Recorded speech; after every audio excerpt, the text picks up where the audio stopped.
पटना शहर के एक छोटी सी गांव में यूपी का रहने वाला राजेंद्र अपनी पत्नी और बेटे के साथ उस गांव में कुछ दिनों के लिए रहने आते हैं।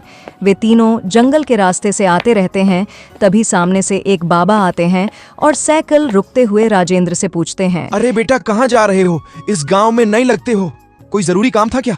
हमें भी बताओ। कुछ खास काम तो नहीं था बाबा, इस गांव का बहुत नाम सुना था तो सोचा चलो कुछ दिन इस गांव में रहने आ जाता हूँ। तुम्हें कोई बताया नहीं कि इस गांव में चुड़ैलों का वास होता है?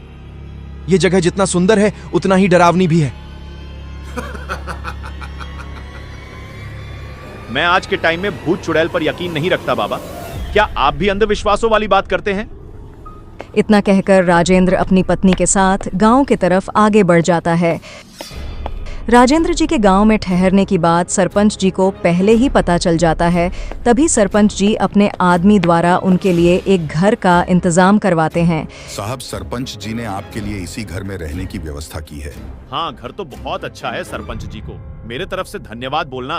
पर हाँ साहब, एक बात याद रखिएगा, रात में एक चुड़ैल आती है जिसके लिए आपको अपने दरवाजे पर खाना रखना होता है। अगर मैं खाना नहीं रखूंगा तो क्या हो जाएगा? नहीं तो वो चुड़ैल आपको कुछ भी कर सकती है। मैं किसी भी चुड़ैल से नहीं डरता, जो होगा देखा जाएगा। तुम जाओ। इतना कहकर राजेंद्र अपनी पत्नी और बच्चे के साथ घर में चला जाता है। अपनी शालिनी बोलती है, अजी, आपको नहीं लगता कि हम लोगों को गांव वाले की बात मानना चाहिए था? थोड़ा सा खाना रखने में क्या जाता है? अरे क्या सालनी, तुम भी बेवकूफू जैसे बात करती हो।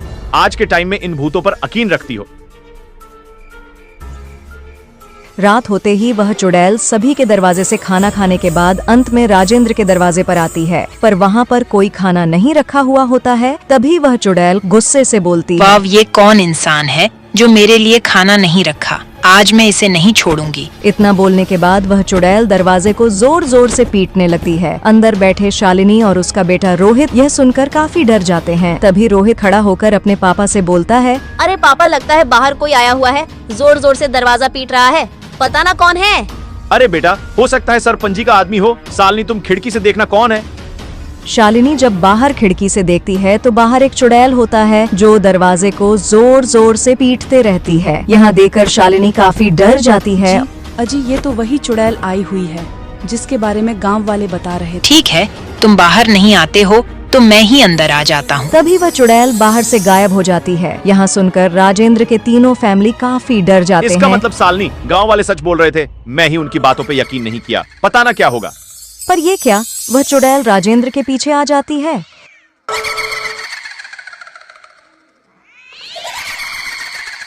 तुमने मेरे लिए खाना नहीं रखा, अब मैं तुम्हें यहाँ नहीं रहने दूंगी। चलो मेरे साथ। अरे चुड़ैल जी, मुझे माफ कर दीजिए। मुझसे बहुत बड़ा भूल हो गई। अब से ऐसा कोई गलती नहीं होगा। प्लीज मुझे माफ कर दीजिए। माफी कभी नहीं, अब मैं तुम्हें पका के खाऊंगी। चलो मेरे साथ। फिर वह चुड़ैल अपनी शक्तियों से राजेंद्र को यहाँ से गायब कर देती है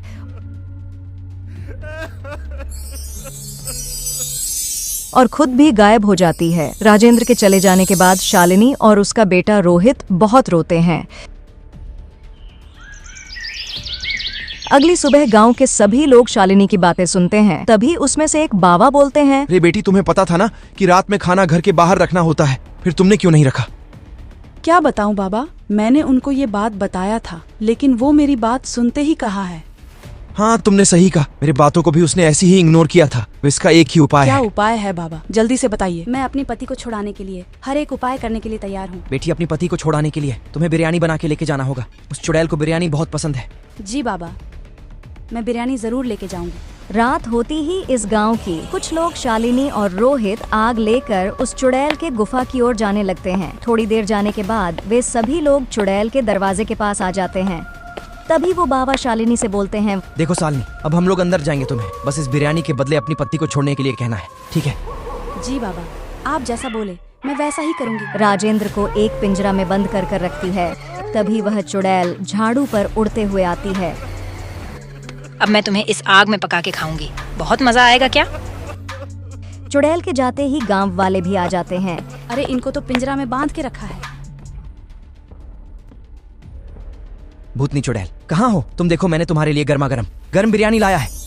तभी वह चुड़ैल वहाँ पर आ जाती है। बोला, बिरयानी बिरयानी कहाँ है? मुझे बिरयानी जल्दी से दो, मुझे बहुत पसंद है। हाँ, क्यों नहीं। पहले तुम मेरे पति को आजाद कर दो, उसके बाद मैं तुम्हें बिरयानी दे दूंगी। हाँ ठीक है, मैं छोड़ता हूँ।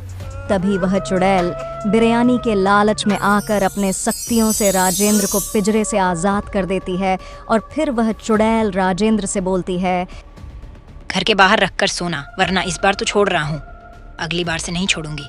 इसके बाद राजेंद्र वहां से भागते हुए अपनी पत्नी शालिनी के पास आता है।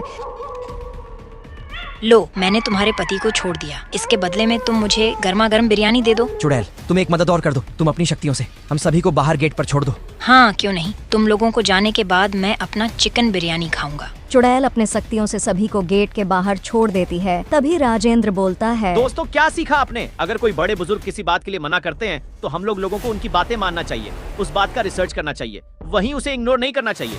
फिर मिलते हैं, तब तक के लिए बाय।